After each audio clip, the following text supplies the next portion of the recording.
क्या गोविंदा नीलम कोठारी से शादी करना चाहते थे? अदाकारा ने अफेयर पर बरसों बाद खामोशी तोड़ दी।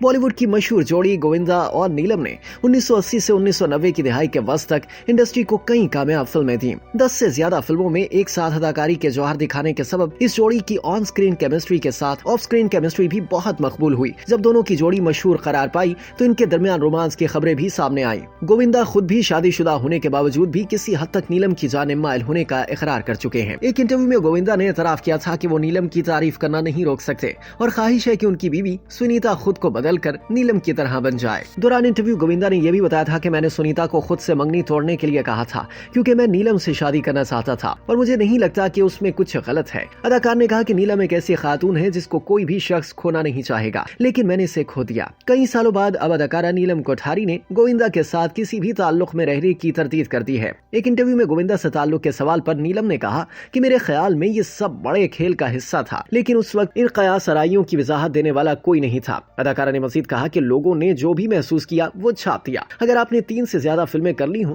तो बस यही समझा जाता है कि आप ताल्लुक में थे। नीलम कोठारी 80 और 90 की दिहाई में हिंदी सिनेमा की मकबूल तरीन अदाकाराओं में से एक थी। 1985 में अपने डेब्यू के बाद उन्होंने अगली दिहाई में 30 से ज्यादा फिल्मों में काम किया। बादशाह उन्होंने 90 की दिहाई के आखिर में फिल्मों से किनारा कशी इख्तियार कर ली ताकि अपनी ज्वेलरी के कारोबार पर तवज्जो दे सकें। अदाकारा नीलम ने 2011 में अदाकार समीर सोनी से शादी की। उन्होंने एक बेटी को गोद लिया और इसका नाम आहना रखा, जबकि गोविंदा सुनीता ने 1987 में शादी की थी और जोड़े का एक बेटा और एक बेटी है।